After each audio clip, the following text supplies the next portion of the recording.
Hello friends, once again welcome back to the topic data handling. Today we are going to learn last part of the lesson, that is chance and probability. This is totally a new topic for me. Now let us discuss some daily life examples which is connected with this topic. During the rainy season, we carry umbrella or raincoat, and many times it happens that it does not rain. Similarly, if you don't carry the raincoat, it may rain also. So sometimes, another example, sometimes you learn all question answers of 4 lessons out of total 5 lessons which are given for the test. And it may happen that more questions come from the lesson which you have not prepared. Like that, many situations are there in daily life where there is a chance or probability of occurring certain things. When you buy a train ticket of waiting list, there is a chance of getting confirmed or not getting confirmed also. We are not sure about it. You might have seen the captain of 2 teams go for tossing the coin before a cricket match. This many times we watch in the TV. There are 2 possibilities, either head or tail. Your picture is shown here. That is your head and tail. Other than this, nothing can come. So there are 2 possibilities. When you toss a coin, there are 2 possibilities. Which are the 2 possibilities to get head or tail? And there is equal chance of getting both head and tail. That is, we cannot say when head will come or when tail will come. Both are having equal chance of getting. So 2 chances or possibilities are head and tail, and they are called the outcomes. Tossing the coin, that is an event, that is an experiment. So in that there is possibility of head or tail. So these head and tail are the possible outcomes. So the possible outcomes of this experiment are head or tail. That both are having equal chance of getting. And before tossing the coin, we cannot say that which will come. And such experiments are called a random experiment. So what is a random experiment? A random experiment is one whose outcomes cannot be predicted exactly in advance. That is, before tossing the coin, we cannot say which is going to come. So, tossing the coin is an example of random experiment. Now, outcomes of this experiment is we cannot predict in advance. So, both are having equal chance of getting. So such outcomes are called equally likely. That is, outcomes of an experiment are equally likely if each outcome has the same chance of occurring. Both are having equal chance of occurring. Next is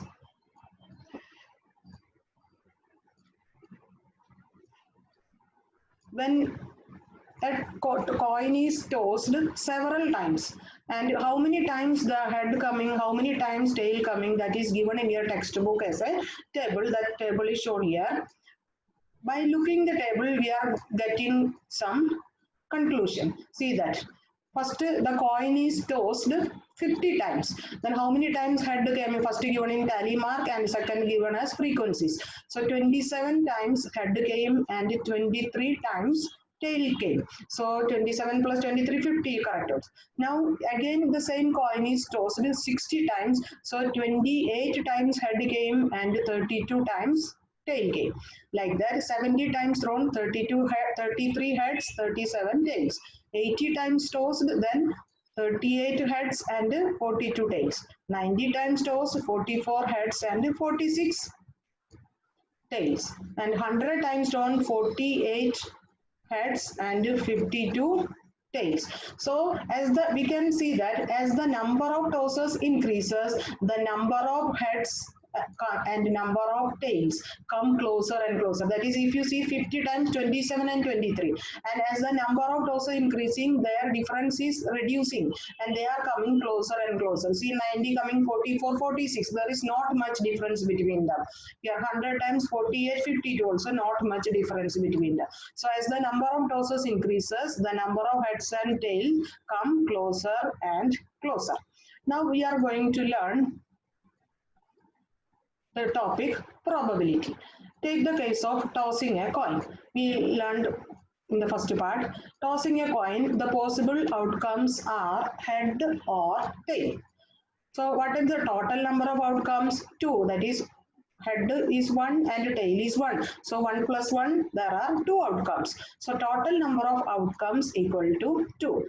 Now the chance or probability of getting a head. How many times we can get head? One time only chance is there. And what is the total number of outcomes? 2. So probability of getting a head equal to 1 by 2.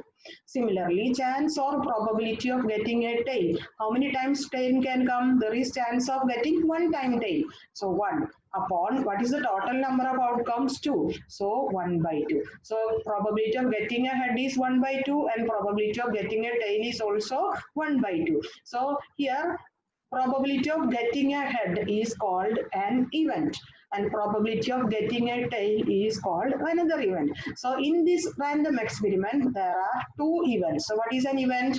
The probability, one or more outcomes of experiment make an event. In this experiment, how many events are there? 2 events are there. So possibility of getting an outcome, that is, probability of getting a head is 1 event in this experiment. Probability of getting a tail is another event in this experiment. So there are 2 events in this random experiment.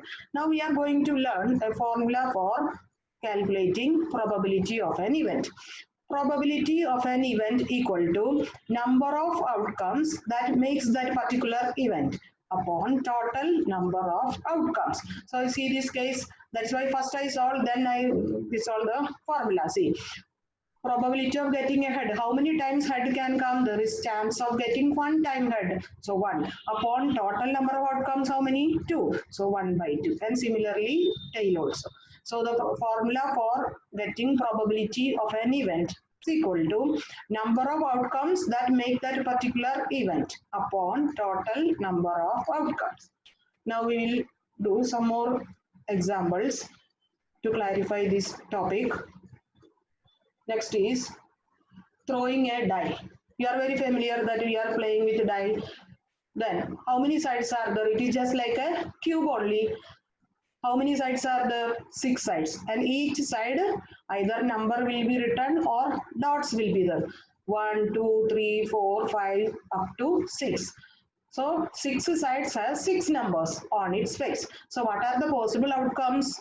So 1, 2, 3, 4, 5, 6. So these are the possible outcome. That is, when you throw a die, either 1 can come or 2 or 3 or 4 or 5 or 6.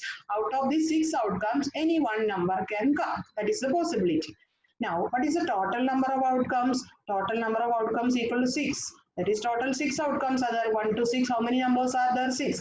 Out of these 6 numbers, any number can come when you throw a die.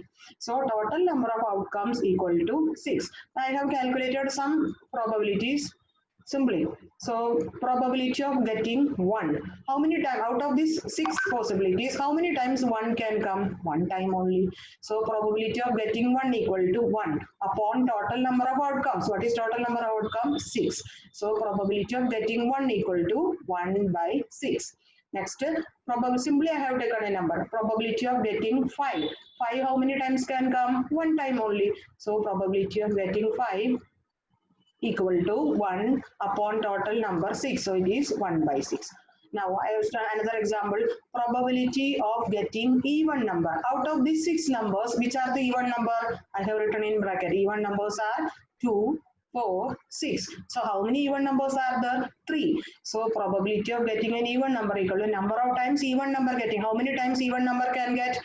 3 times upon total number of outcome 6. So 3 by 6 equal to, simplifying, you will get 1 by 2.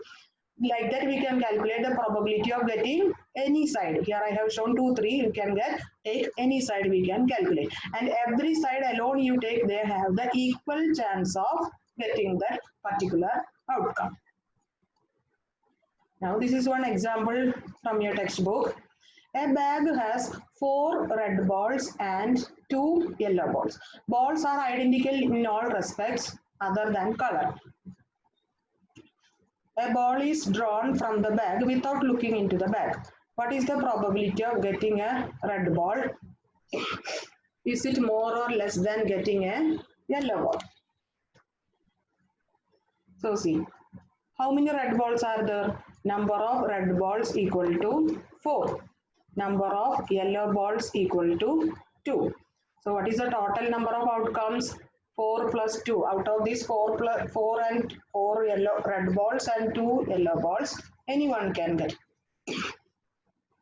Now probability, so total number of outcomes 4 plus 2 equal to 6. Probability of getting a red ball equal to how many times red ball can get? 4 upon total number 6. So 4 by 6, simplifying 2 by 3.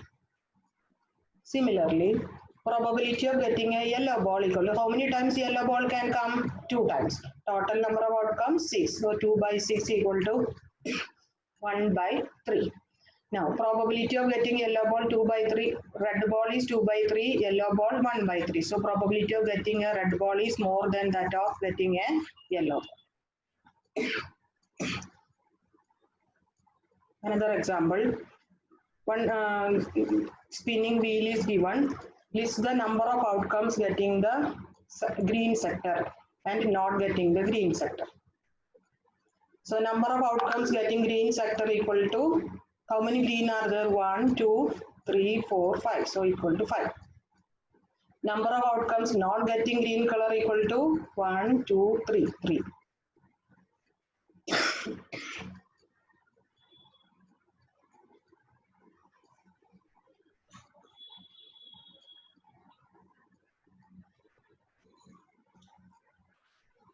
Answer 2.